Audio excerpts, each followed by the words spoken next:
श्री दत्तात्रेय अष्टोत्तर शतनामावली। ओम श्री दत्ताय नमः। ओम देवदत्ताय नमः। ओम ब्रह्मदत्ताय नमः। ओम विष्णुदत्ताय नमः।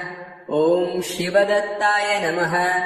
ओम अत्रिदत्ताय नमः। ओम आत्रेयाय नमः। ओम अत्रिवरदाय नमः। ओम अनुसूयायै नमः। ओम अनुसूयासूनवे नमः। ओम अवधूताय नमः। ओम धर्माय नमः। ओम धर्मपरायणाय नमः। ओम धर्मपतये नमः। ओम सिद्धाय नमः। ओम सिद्धिदाय नमः। ओम सिद्धिपतये नमः। ओम सिद्धसेविताय नमः। ओम गुरवे नमः। ओम गुरुगम्याय नमः। ओम गुरुर्गुरुतराय नमः। ओम गरिष्ठाय नमः। ओम वरिष्ठाय नमः। ओम महिष्ठाय नमः। ओम महात्मने नमः। ओम योगाय नमः। ओम योगगम्याय नमः। ओम योगी देशकराय नमः। ओम योगरतये नमः। ओम योगीशाय नमः। ओम योगाधीशाय नमः। ओम योगपरायणाय नमः। ओम योगिध्येयाङ्घ्रि पंकजाय नमः। ओम दिगंबराय नमः। ओम दिव्यांबराय नमः। ओम पीतांबराय नमः। ओम श्वेतांबराय नमः। ओम चित्रांबराय नमः। ओम बालाय नमः। ओम बालवीर्याय नमः। ओम कुमाराय नमः। ओम किशोराय नमः। ओम कंदर्पमोहनाय नमः। ओम अर्धांगलिंगितांगनाय नमः। ओम सुरागाय नमः। ओम विरागाय नमः। ओम वीतरागाय नमः। ओम अमृतवर्षिणे नमः। ओम उग्राय नमः। ओम अनुग्ररूपाय नमः। ओम स्थविराय नमः। ओम स्थवीयसे नमः। ओम शान्ताय नमः। ओम अघोराय नमः। ओम गूढाय नमः। ओम ऊर्ध्वरेतसे नमः। ओम एकवक्त्राय नमः। ओम अनेकवक्त्राय नमः। ओम द्विनेत्राय नमः। ओम त्रिनेत्राय नमः। ओम द्विभुजाय नमः। ओम षड्भुजाय नमः। ओम अक्षमालिने नमः। ओम कमण्डलुधारिणे नमः। ओम शूलिने नमः। ओम डमरुधारिणे नमः। ओम शङ्खिने नमः। ओम गदिने नमः। ओम मुनये नमः। ओम मौलिने नमः। ओम विरूपाय नमः। ओम स्वरूपाय नमः। ओम सहस्रशिरसे नमः। ओम सहस्राक्षाय नमः। ओम सहस्रबाहवे नमः। ओम सहस्रायुधाय नमः। ओम सहस्रपादाय नमः।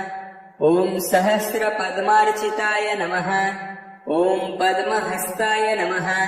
ओम पद्मपादाय नमः। ओम पद्मनाभाय नमः। ओम पद्ममालिने नमः। ओम पद्मगर्भारुक्षाणाय नमः। ओम पद्मकीजल्कवर्चसे नमः। ओम ज्ञानिने नमः। ओम ज्ञानगम्याय नमः। ओम ज्ञानविज्ञानमूर्तये नमः। ओम ध्यानिने नमः। ओम ध्याननिष्ठाय नमः। ओम ध्यानस्तिमितमूर्तये नमः। ओम धूलिधूसरितांगाय नमः। ओम चन्दनलिप्तमूर्तये नमः। ओम भस्मधुलितदेहाय नमः। ओम दिव्यगन्धानुलेपिने नमः। ओम प्रसन्नाय नमः। ओम प्रमत्ताय नमः। ओम प्रकृष्टार्थप्रदाय नमः। ओम अष्टैश्वर्यप्रदाय नमः। ओम वरदाय नमः। ओम वरीयसे नमः। ओम ब्राह्मणे नमः। ॐ ब्रह्मरूपाय नमः ॐ विष्णवे नमः ॐ विश्वरूपिणे नमः ॐ शङ्कराय नमः ॐ आत्मने नमः ॐ अन्तरात्मने नमः ॐ परमात्मने नमः ॐ श्रीदत्ताय नमः ॐ देवदत्ताय नमः ॐ ब्रह्मदत्ताय नमः ॐ विष्णुदत्ताय नमः ॐ शिवदत्ताय नमः ॐ अत्रिदत्ताय नमः ॐ आत्रेयाय नमः ॐ अत्रिवरदाय नमः ॐ अनुसूयायै नमः ॐ अनुसूयासूनवे नमः ॐ अवधूताय नमः ॐ धर्माय नमः ॐ धर्मपरायणाय नमः ॐ धर्मपतये नमः ॐ सिद्धाय नमः ॐ सिद्धिदाय नमः ॐ सिद्धिपतये नमः ॐ सिद्धसेविताय नमः ॐ गुरवे नमः ॐ गुरुगम्याय नमः ॐ गुरुर्गुरुतराय नमः ॐ गरिष्ठाय नमः ॐ वरिष्ठाय नमः ॐ महिष्ठाय नमः ॐ महात्मने नमः ॐ योगाय नमः ॐ योगगम्याय नमः ॐ योगीदेशकराय नमः ॐ योगरतये नमः ॐ योगीशाय नमः ॐ योगाधीशाय नमः ॐ योगपरायणाय नमः ॐ योगिध्येयाङ्घ्रिपङ्कजाय नमः ॐ दिगम्बराय नमः ॐ दिव्याम्बराय नमः ॐ पीताम्बराय नमः ॐ श्वेताम्बराय नमः ॐ चित्राम्बराय नमः ॐ बालाय नमः ॐ बालवीर्याय नमः ॐ कुमाराय नमः ॐ किशोराय नमः ॐ कन्दर्पमोहनाय नमः ॐ अर्धाङ्गलिङ्गिताङ्गनाय नमः ॐ सुरागाय नमः ॐ विरागाय नमः ॐ वीतरागाय नमः ॐ अमृतवर्षिणे नमः ॐ उग्राय नमः ॐ अनुग्ररूपाय नमः ॐ स्थविराय नमः ॐ स्थवीयसे नमः ॐ शान्ताय नमः ॐ अघोराय नमः ॐ गूढाय नमः ॐ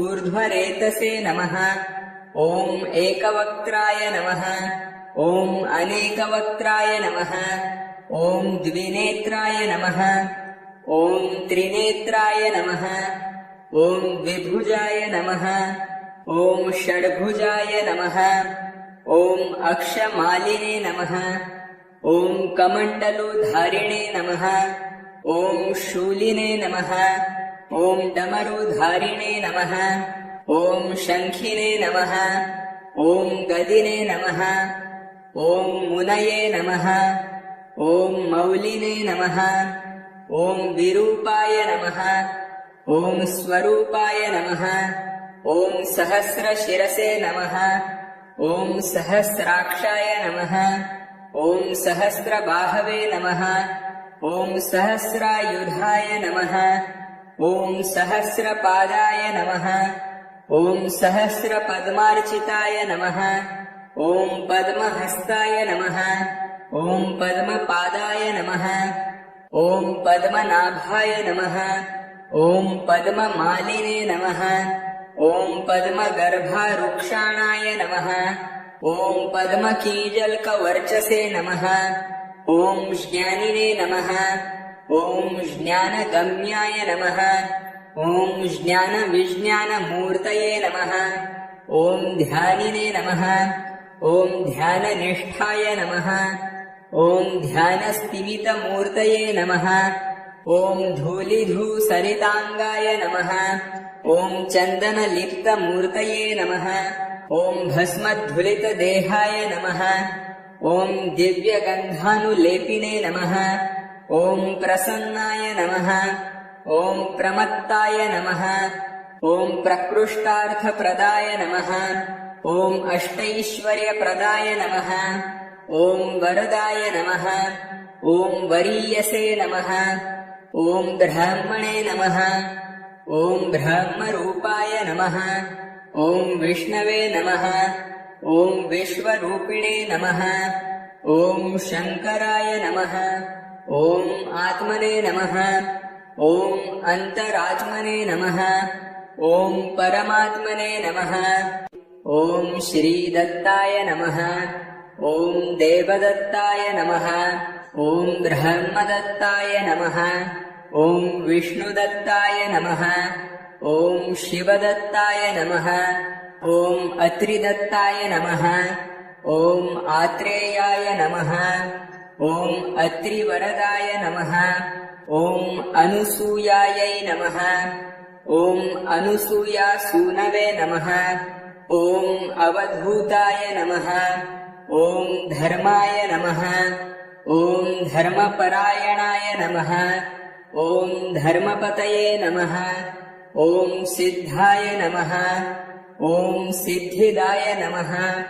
ॐ सिद्धिपतये नमः। ॐ सिद्धसेविताय नमः। ॐ गुरवे नमः। ॐ गुरुगम्याय नमः। ॐ गुरोर्गुरुतराय नमः। ॐ गरिष्ठाय नमः। ॐ वरिष्ठाय नमः। ॐ महिष्ठाय नमः। ॐ महात्मने नमः। ॐ योगाय नमः। ॐ योगगम्याय नमः। ॐ योगीदेशकराय नमः। ॐ योगरतये नमः। ॐ योगीशाय नमः। ॐ योगाधीशाय नमः। ॐ योगपरायणाय नमः। ॐ योगिध्येयाङ्घ्रिपङ्कजाय नमः। ॐ दिगम्बराय नमः। ॐ दिव्याम्बराय नमः। ॐ पीताम्बराय नमः। ॐ श्वेताम्बराय नमः। ॐ चित्राम्बराय नमः। ॐ बालाय नमः। ॐ बालवीर्याय नमः। ॐ कुमाराय नमः। ॐ किशोराय नमः। ॐ कन्दर्पमोहनाय नमः। ॐ अर्धाङ्गलिङ्गिताङ्गनाय नमः। ॐ सुरागाय नमः। ॐ विरागाय नमः। ॐ वीतरागाय नमः। ॐ अमृतवर्षिणे नमः। ॐ उग्राय नमः। ॐ अनुग्ररूपाय नमः। ॐ स्थविराय नमः।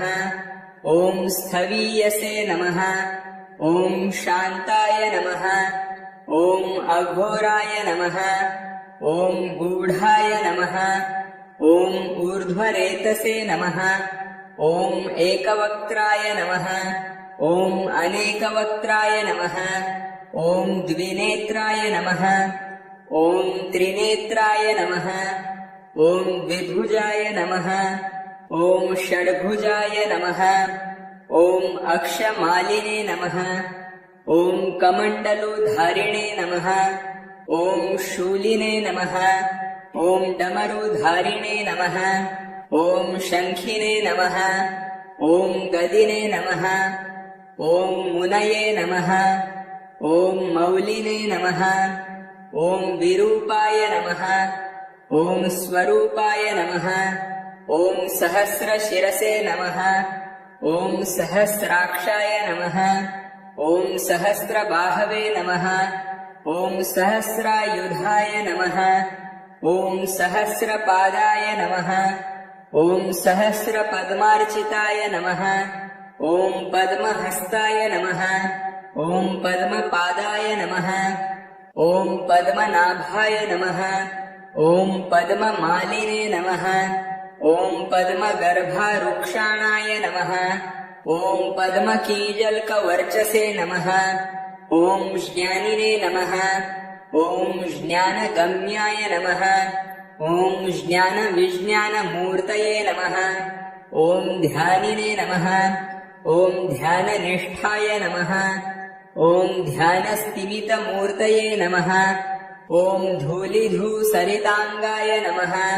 ॐ चन्दनलिप्तमूर्तये नमः ॐ भस्मधुलितदेहाय नमः ॐ दिव्यगन्धानुलेपिने नमः ॐ प्रसन्नाय नमः ॐ प्रमत्ताय नमः ॐ प्रकृष्टार्थप्रदाय नमः ॐ अष्टैश्वर्यप्रदाय नमः ॐ वरदाय नमः ॐ वरीयसे नमः ॐ ब्राह्मणे नमः ॐ ब्रह्मरूपाय नमः ॐ विष्णवे नमः ॐ विश्वरूपिणे नमः ॐ शङ्कराय नमः ॐ आत्मने नमः ॐ अन्तरात्मने नमः ॐ परमात्मने नमः ॐ श्रीदत्ताय नमः ॐ देवदत्ताय नमः ॐ ब्रह्मदत्ताय नमः ॐ विष्णुदत्ताय नमः ॐ शिवदत्ताय नमः ॐ अत्रिदत्ताय नमः ॐ आत्रेयाय नमः ॐ अत्रिवरदाय नमः ॐ अनुसूयायै नमः ॐ अनुसूयासूनवे नमः ॐ अवधूताय नमः ॐ धर्माय नमः ॐ धर्मपरायणाय नमः ॐ धर्मपतये नमः ॐ सिद्धाय नमः ॐ सिद्धिदाय नमः ॐ सिद्धिपतये नमः ॐ सिद्धसेविताय नमः ॐ गुरवे नमः ॐ गुरुगम्याय नमः ॐ गुरोर्गुरुतराय नमः ॐ गरिष्ठाय नमः ॐ वरिष्ठाय नमः ॐ महिष्ठाय नमः ॐ महात्मने नमः ॐ योगाय नमः ॐ योगगम्याय नमः ॐ योगीदेशकराय नमः ॐ योगरतये नमः ॐ योगीशाय नमः ॐ योगाधीशाय नमः ॐ योगपरायणाय नमः ॐ योगिध्येयाङ्घ्रिपङ्कजाय नमः ॐ दिगम्बराय नमः ॐ दिव्याम्बराय नमः ॐ पीताम्बराय नमः ॐ श्वेताम्बराय नमः ॐ चित्राम्बराय नमः ॐ बालाय नमः ॐ बालवीर्याय नमः ॐ कुमाराय नमः ॐ किशोराय नमः ॐ कन्दर्पमोहनाय नमः ॐ अर्धाङ्गलिङ्गिताङ्गनाय नमः ॐ सुरागाय नमः ॐ विरागाय नमः ॐ वीतरागाय नमः ॐ अमृतवर्षिणे नमः ॐ उग्राय नमः ॐ अनुग्ररूपाय नमः ॐ स्थविराय नमः ॐ स्थवीयसे नमः ॐ शान्ताय नमः ॐ अघोराय नमः ॐ गूढाय नमः ॐ ऊर्ध्वरेतसे नमः ॐ एकवक्त्राय नमः ॐ अनेकवक्त्राय नमः ॐ द्विनेत्राय नमः ॐ त्रिनेत्राय नमः ॐ द्विभुजाय नमः ॐ षड्भुजाय नमः ॐ अक्षमालिने नमः ॐ कमण्डलुधारिणे नमः ॐ शूलिने नमः ॐ डमरुधारिणे नमः ॐ शङ्खिने नमः ॐ गदिने नमः ॐ मुनये नमः ॐ मौलिने नमः ॐ विरूपाय नमः ॐ स्वरूपाय नमः ॐ सहस्रशिरसे नमः ॐ सहस्राक्षाय नमः ॐ सहस्रबाहवे नमः ॐ सहस्रायुधाय नमः ॐ सहस्रपादाय नमः ॐ सहस्रपद्मार्चिताय नमः ॐ पद्महस्ताय नमः ॐ पद्मपादाय नमः ॐ पद्मनाभाय नमः ॐ पद्ममालिने नमः ॐ पद्मगर्भारुक्षाणाय नमः ॐ पद्मकीजल्कवर्चसे नमः ॐ ज्ञानिने नमः ॐ ज्ञानगम्याय नमः ॐ ज्ञानविज्ञानमूर्तये नमः ॐ ध्यानिने नमः ॐ ध्याननिष्ठाय नमः ॐ ध्यानस्तिमितमूर्तये नमः ॐ धूलिधूसरिताङ्गाय नमः ॐ चन्दनलिप्तमूर्तये नमः ॐ भस्मधुलितदेहाय नमः ॐ दिव्यगन्धानुलेपिने नमः ॐ प्रसन्नाय नमः ॐ प्रमत्ताय नमः ॐ प्रकृष्टार्थप्रदाय नमः ॐ अष्टैश्वर्यप्रदाय नमः ॐ वरदाय नमः ॐ वरीयसे नमः ॐ ब्राह्मणे नमः ॐ ब्रह्मरूपाय नमः ॐ विष्णवे नमः ॐ विश्वरूपिणे नमः ॐ शङ्कराय नमः ॐ आत्मने नमः ॐ अन्तरात्मने नमः ॐ परमात्मने नमः ॐ श्रीदत्ताय नमः ॐ देवदत्ताय नमः ॐ ब्रह्मदत्ताय नमः ॐ विष्णुदत्ताय नमः ॐ शिवदत्ताय नमः ॐ अत्रिदत्ताय नमः ॐ आत्रेयाय नमः ॐ अत्रिवरदाय नमः ॐ अनुसूयायै नमः ॐ अनुसूयासूनवे नमः ॐ अवधूताय नमः ॐ धर्माय नमः ॐ धर्मपरायणाय नमः ॐ धर्मपतये नमः ॐ सिद्धाय नमः ॐ सिद्धिदाय नमः ॐ सिद्धिपतये नमः ॐ सिद्धसेविताय नमः ॐ गुरवे नमः ॐ गुरुगम्याय नमः ॐ गुरोर्गुरुतराय नमः ॐ गरिष्ठाय नमः ॐ वरिष्ठाय नमः ॐ महिष्ठाय नमः ॐ महात्मने नमः ॐ योगाय नमः ॐ योगगम्याय नमः ॐ योगीदेशकराय नमः ॐ योगरतये नमः ॐ योगीशाय नमः ॐ योगाधीशाय नमः ॐ योगपरायणाय नमः ॐ योगिध्येयाङ्घ्रिपङ्कजाय नमः ॐ दिगम्बराय नमः ॐ दिव्याम्बराय नमः ॐ पीताम्बराय नमः ॐ श्वेताम्बराय नमः ॐ चित्राम्बराय नमः ॐ बालाय नमः ॐ बालवीर्याय नमः ॐ कुमाराय नमः ॐ किशोराय नमः ॐ